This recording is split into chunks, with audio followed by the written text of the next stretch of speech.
पिता की मदद। बिस्तर पर लेटे लेटे स्वामी को यह एहसास होते ही कंपकपी छूट गई कि आज तो सोमवार की सुबह है। ऐसा लगा जैसे कुछ देर पहले ही तो शुक्रवार था। वो आखिरी पीरियड में स्कूल में बैठा था और इतनी जल्दी सोमवार आ गया। वो उम्मीद कर रहा कि आज भूकंप आ जाए और उसमें उसके स्कूल की बिल्डिंग जमींदोज हो जाए। लेकिन क्या शानदार बिल्डिंग थी अल्बर्ट मिशन स्कूल की। सैकड़ों साल से ऐसी ही न जाने कितनी प्रार्थनाओं से वो पार पा चुकी थी। ये सोचते सोचते ही 9 बज गए। स्वामीनाथन ने रोनी सी आवाज में कहा, मुझे बहुत जोर का सिर दर्द हो रहा है। दरअसल माँ पूछ बैठी थी, तुम झटका पकड़कर स्कूल क्यों नहीं जाते? तो क्या मैं बिल्कुल जान दे दूं? आपको पता भी है कि झटका में बैठने वालों को किस कदर झटके लगते हैं। क्या स्कूल में आज तुम्हें कोई जरूरी पाठ पढ़ाया जाना है? जरूरी? वाह, भूगोल के टीचर तो सालों साल से एक ही पाठ पढ़ाते आ रहे हैं। और अनगिनत, मतलब पूरे पीरियड में टीचर हम बच्चों की पिटाई ही करते रहेंगे। जरूरी पाठ? और माँ उसकी बात से पिघल गई। कह दिया कि वो घर पर रुक सकता है। सुबह के 9:30 बज गए। अमूमन इस वक्त उसे स्कूल के प्रार्थना हॉल में होना चाहिए था, लेकिन स्वामी माँ के कमरे में बेंच पर लेटा हुआ था। तभी पिताजी आ गए। आते ही सवाल दाग दिया, आज तुम्हारा स्कूल नहीं है क्या? सिर दर्द हो रहा है, स्वामी ने जवाब दिया। बेवकूफ, तुरंत तैयार होकर जाओ। अरे, सिर दर्द हो रहा है। इतवार को आवारागर्दी कम किया करो, सोमवार को सिर दर्द नहीं हुआ करेगा। स्वामी जानता था कि उसके पिता कितने सख्त हो सकते थे, इसलिए उसने तुरंत दूसरा बहाना बनाया, मैं इतनी देर से कक्षा में नहीं जा सकता। मैं मानता हूँ, लेकिन फिर भी जाना पड़ेगा। गलती तुम्हारी है। न जाने का फैसला लेने से पहले तुम्हें मुझसे पूछना चाहिए था। इतनी देर से जाऊंगा तो टीचर क्या सोचेंगे? उन्हें भी बता देना कि सिर में दर्द हो रहा था, इसलिए देर हो गई। मैं ऐसा कहूंगा तो वो मुझे मारेंगे। मारेंगे? कौन मारेंगे?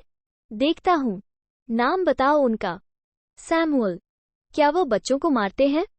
खूब, बहुत मारते हैं वो, खासकर उन लड़कों को कुछ ज्यादा ही, जो देर से आते हैं। कुछ दिन पहले देर से आने वाले एक लड़के को उन्होंने कक्षा के एक कोने में पूरे पीरियड घुटनों पर खड़े रखा था। इतने से भी उनका जी नहीं भरा।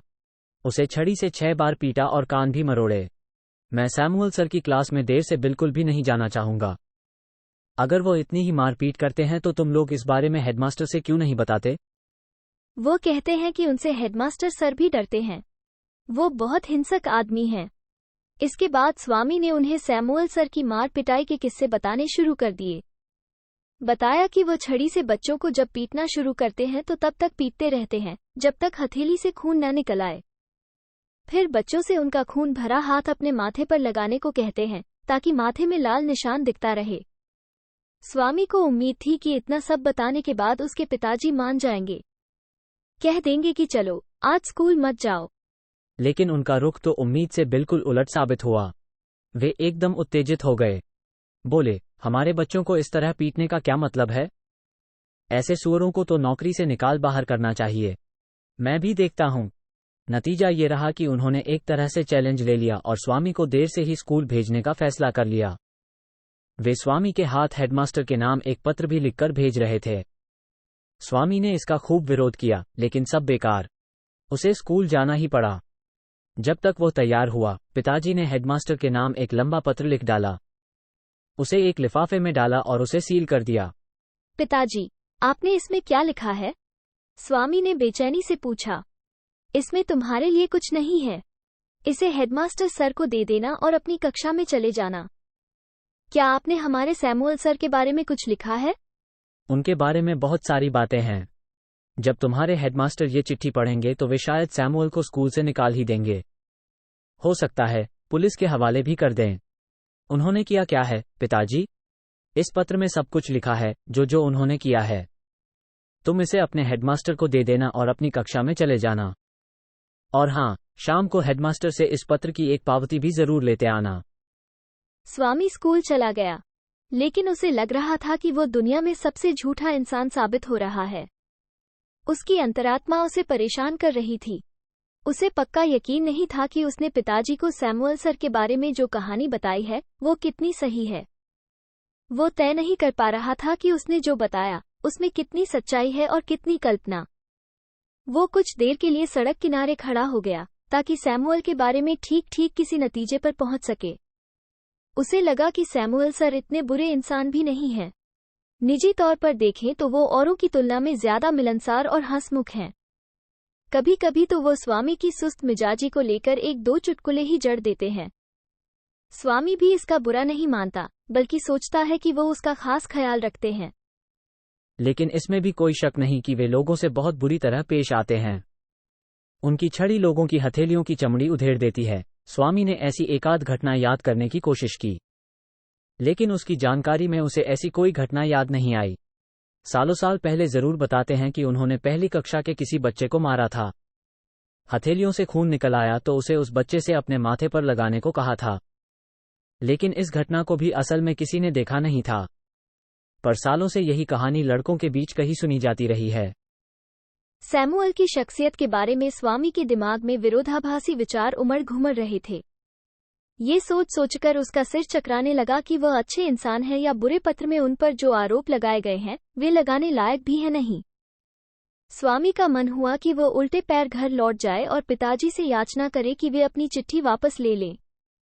लेकिन वो जानता था कि उसके पिताजी बहुत जिद्दी हैं। वे नहीं सुनेंगे। स्कूल की पीली बिल्डिंग में घुसते हुए स्वामी को लग रहा था कि उसकी झूठी बयानबाजी उसके टीचर का भविष्य चौपट करने जा रही है। हेडमास्टर शायद सैमुअल को नौकरी से निकाल देंगे। हो सकता है उन्हें पुलिस को ही सौंप दें। क्या पता पुलिस भी उन्हें हथकड़ी लगाकर ले जाए और जेल में डाल दे। और उस बेइज्जती, परेशानी, पीड़ा के लिए कौन जिम्मेदार होगा? सोचकर ही स्वामी की रूह कांप गई। जितना वो सैमुअल के बारे में सोच रहा था उतना ही उसे उनको लेकर दुख हो रहा था। उनका सांवला चेहरा, छोटी छोटी आंखें जिनमें लाल डोरे तैरते रहते थे, पतली सी मूंछें, हमेशा सफाचट दाढ़ी, पीला कोट, सब कुछ उसकी आंखों के सामने झूल रहा था। इससे उसका दुख बढ़ता ही जा रहा था। उसने जेब में रखी चिट्ठी को टटोल कर देखा। ऐसा लगा जैसे वो किसी को फांसी पर चढ़ाने जा रहा हो। एक पल के लिए पिताजी पर बेहद गुस्सा आया। सोचा कि क्यों न एक हठी और ऐसे इंसान के पत्र को नाली में फेंक दिया जाए जो किसी की सुनता समझता ही नहीं। जैसे ही वह स्कूल के गेट में घुसा, उसके दिमाग में एक आइडिया आया। एक तरह से समस्या का समाधान। वो तुरंत हेडमास्टर को ये पत्र नहीं देगा, बल्कि दिन के अंत में देगा। पिताजी के आदेश को इतना तो वो अनदेखा कर ही सकता है और अपनी आजादी का इस्तेमाल कर सकता है। इसमें कुछ गलत भी नहीं है। पिताजी को कुछ पता भी नहीं चलेगा। अगर दिन के अंत में पत्र दिया तो एक मौका मिल जाएगा।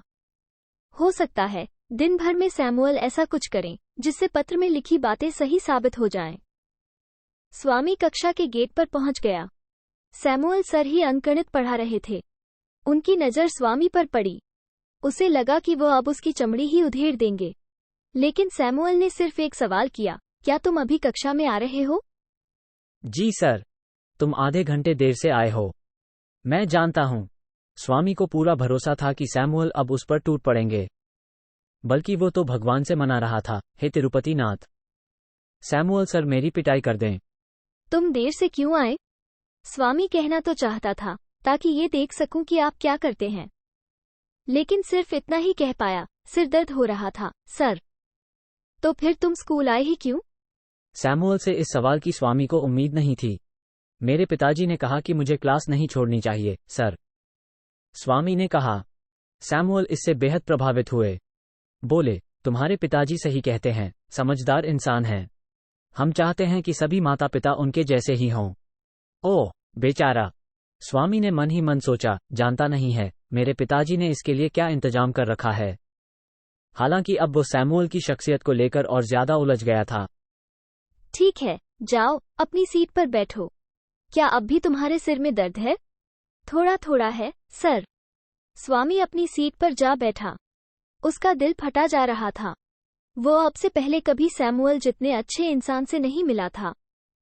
टीचर बच्चों की कॉपी में होमवर्क चेक कर रहे थे। ज्यादातर मारपीट इसी दौरान देखी जाती थी। कम से कम स्वामी की सोच तो यही थी। कॉपियां बच्चों के चेहरों पर फेंक दी जाती थीं। उन्हें बुरी तरह फटकारा जाता था। किसी को पड़ती थी तो किसी को बेंच पर खड़ा कर दिया जाता था। लेकिन आज तो जैसे सैमुअल कुछ ज्यादा ही उदार दिख रहे थे। उनकी बर्दाश्त की हद भी आज ज्यादा नजर आ रही थी। जिन कॉपियों में काम पूरा नहीं था उन्हें सिर्फ उन्होंने दूर धकेल दिया। किसी के मुंह पर नहीं मारा। किसी को छड़ी पड़ी तो बिल्कुल धीरे से। बेंच पर किसी को भी 1-2 मिनट से ज्यादा खड़ा नहीं किया गया। आखिरकार स्वामी की भी बारी आ गई। वो भगवान का शुक्र मना रहा था कि शायद अब उसकी आशंका सही साबित होने का मौका आया है। स्वामीनाथन, तुम्हारा होमवर्क कहाँ है? मैंने कोई होमवर्क नहीं किया, सर, उसने बेहद उखड़े तरीके से जवाब दिया। एक बार के लिए पूरी कक्षा में सन्नाटा छा गया। क्यों, सिरदर्द की वजह से? सैमुअल ने पूछा। जी सर। ठीक है, कोई बात नहीं, बैठ जाओ। अचरज से भरा स्वामी अपनी सीट में धंस गया। वो सोच रहा था कि आखिर आज सैमुअल सर को हुआ क्या है। पीरियड खत्म हो गया था और स्वामी उदास। दिन का आखिरी पीरियड भी सैमुअल का ही था। इस बार वो भारत का इतिहास पढ़ाने आए थे। दोपहर बाद 3.45 मिनट पर पीरियड शुरू हुआ और 4.30 बजे खत्म होना था। स्वामीनाथन पहले के सभी पीरियडों में लगातार यही सोचता रहा कि कैसे सैमुअल को उकसाया जाए, लेकिन उसे कोई तरीका नहीं सूझा था। घड़ी ने जब 4 बजाए तो वो बेचैन हो उठा। आधे घंटे और बचे थे। सैमुअल वास्को डी गामा की भारत यात्रा से संबंधित विवरण पढ़ा रहे थे। थके मांदे बच्चे अन्य से उनका लेक्चर सुन रहे थे। तभी स्वामी ने ऊंची आवाज में सवाल दागा, कोलंबस भारत क्यों नहीं आया, सर? वो रास्ता भटक गया था। मैं इस पर यकीन नहीं कर सकता, भरोसा करने लायक ही नहीं है। क्यों? इतना महान आदमी, क्या उसे अपना रास्ता तक पता नहीं होगा? इतनी ऊंची आवाज में बोलने की जरूरत नहीं है। मैं तुम्हें आराम से सुन सकता हूं। मैं जोर से नहीं बोल रहा हूं, सर। मेरी आवाज ही इतनी तेज है जो भगवान ने मुझे दी है। इसमें मैं क्या कर सकता हूं? चुप रहो और बैठ जाओ चुपचाप। स्वामीनाथन बैठ गया। अपनी कामयाबी पर थोड़ा खुश हुआ था। टीचर ने उलझन और संदेह भरी नजर उस पर डाली और फिर आगे पढ़ाना शुरू कर दिया। उसे अगला मौका तब मिला जब सामने वाली बेंच पर बैठे शंकर ने टीचर से सवाल किया, सर, क्या वास्को डी गामा भारत आने वाला पहला शख्स था? टीचर कोई जवाब दे पाते इससे पहले ही पीछे की बेंच से स्वामी जोर से बोला, बिल्कुल, ये तो यही कह रहे हैं। टीचर के साथ साथ सभी बच्चे भी स्वामी की ओर देखने लगे। आज स्वामी के इस अजीब तरह के व्यवहार से टीचर को कुछ उलझन हो रही थी। वो बार बार चिल्ला चिल्लाकर पढ़ाई के दौरान बाधा पहुंचा रहा था। स्वामीनाथन, तुम फिर चिल्ला रहे हो, टीचर ने कहा। मैं चिल्ला नहीं रहा हूँ, सर। भगवान ने मुझे तेज आवाज दी है तो मैं क्या कर सकता हूँ? इस सब में 15 मिनट निकल चुके थे। पीरियड खत्म होने में 15 मिनट और बाकी थे। स्वामी को लगा कि उसे इन 15 मिनटों में ज्यादा जोर लगाकर कुछ करना होगा। सैमुअल को गुस्सा तो आ चुका था। वे उसे डांट भी चुके थे, लेकिन इतना काफी नहीं था। स्वामी को लग रहा था कि वो थोड़ी और कोशिश करे तो सैमुअल स्कूल से निकाले जाने और जेल जाने लायक कुछ कर बैठेंगे। इसी बीच टीचर ने पाठ पूरा कर दिया और ठहर गए। वे बाकी बचे कुछ मिनट बच्चों से सवाल जवाब के लिए देना चाहते थे। उन्होंने सभी बच्चों को आदेश दिया कि अपनी किताबें रख दें और दूसरी लाइन में से किसी से पूछा, वास्को डी गामा के भारत आने की तारीख क्या है? बीच में ही स्वामीनाथन जोर से बोल पड़ा, द 20th of December 1648। तुम्हें चिल्लाने की जरूरत नहीं है, टीचर ने कहा और फिर पूछा भी, सिरदर्द ने क्या तुम्हें पागल कर दिया है? मुझे अब बिल्कुल भी सिरदर्द नहीं है, सर, स्वामी ने तमककर जवाब दिया। बैठ जा, बेवकूफ। बेवकूफ कहे जाते ही स्वामी खुश हो गया। अगर दोबारा खड़ा हुआ तो मैं छड़ी से तेरी पिटाई कर दूंगा, टीचर ने कहा। स्वामी बैठ गया। उसे लग रहा था कि बस अब उसका मकसद पूरा होने वाला है। तभी टीचर ने कहा, अब मैं मुगल काल के संबंध में कुछ सवाल पूछूंगा। मुगल शासकों में किसे सबसे महान कहा जाता है? कौन सबसे ताकतवर माना जाता है? और सबसे ज्यादा धार्मिक कौन था? स्वामी उठ खड़ा हुआ। उसे देखते ही टीचर ने जोर से कहा, बैठ जाओ। मैं जवाब देना चाहता हूं, सर। बैठ जाओ। नहीं सर, मैं जवाब देना चाहता हूं। अगर तुम फिर खड़े हुए तो मैं वही करूंगा जो मैंने कहा है। सर, आपने कहा है कि आप मुझे छड़ी से पीटेंगे, मेरी हथेलियों की चमड़ी उधेड़ देंगे और फिर मुझसे उन्हें अपने माथे पर लगाने को कहेंगे। बिल्कुल सही, यहां आओ। स्वामीनाथन खुशी से लगभग उछलता हुआ टीचर के सामने जा पहुंचा। टीचर ने मेज की दराज से अपनी छड़ी निकाली और जोर से चिल्लाए, खोलो अपना हाथ, शैतान कहीं के। दोनों हथेलियों पर उन्होंने 3-3 छड़ी जमाई। स्वामी ने चुपचाप उन्हें बर्दाश्त कर लिया। तभी टीचर ने पूछा, इतनी काफी है या और जमाऊं एक दो? स्वामी ने फिर अपना हाथ आगे बढ़ा दिया। टीचर ने भी दोनों हथेलियों में दो दो छड़ी और जमा दी। तभी घंटी बज गई। स्वामी का मन हल्का हो गया था। वो अपनी बेंच पर वापस आया, किताब कॉपियां समेटी और जेब से पत्र निकालकर हेडमास्टर के कमरे की तरफ दौड़ पड़ा। दरवाजे पर ताला लटका हुआ था। उसने चपरासी से पूछा, हेडमास्टर सर कहाँ हैं? तुम्हें क्या काम है उनसे? मेरे पिताजी ने उनके लिए एक पत्र भेजा है। आज वे दोपहर को ही छुट्टी लेकर चले गए। अब एक हफ्ते तक नहीं आएंगे। तुम चाहो तो असिस्टेंट हेडमास्टर को पत्र दे सकते हो। वे यही हैं। वे कौन हैं? तुम्हारे टीचर, सैमुअल। वो दूसरा कमरा है ना, वहां बैठे हैं। इतना सुनते ही स्वामी उस जगह से खिसक लिया। पत्र लिए हुए घर पहुंचा तो पिताजी से आमना सामना हो गया। देखते ही बोले, बुजदिल, मैं जानता था कि तुम ये पत्र हेडमास्टर को नहीं दोगे। मैं कसम खाकर कहता हूं, हमारे हेडमास्टर छुट्टी पर हैं। स्वामीनाथन ने सफाई दी। पिताजी ने डपटा, कायरों की तरह, और झूठ पर झूठ मत बोलो। हाथ में लिफाफा पकड़े हुए स्वामी ने कहा, जैसे ही हेडमास्टर लौटते हैं मैं उन्हें ये पत्र दे दूंगा। पिताजी ने लिफाफा उसके हाथ से छीन लिया। उसके टुकड़े टुकड़े फाड़कर कचरे के डिब्बे में डालते हुए बोले, अब दोबारा कभी मेरे पास मदद के लिए मत आना। सैमुअल तुम्हारा गला दबा दे, तब भी नहीं। तुम उसी सैमुअल के लायक हो।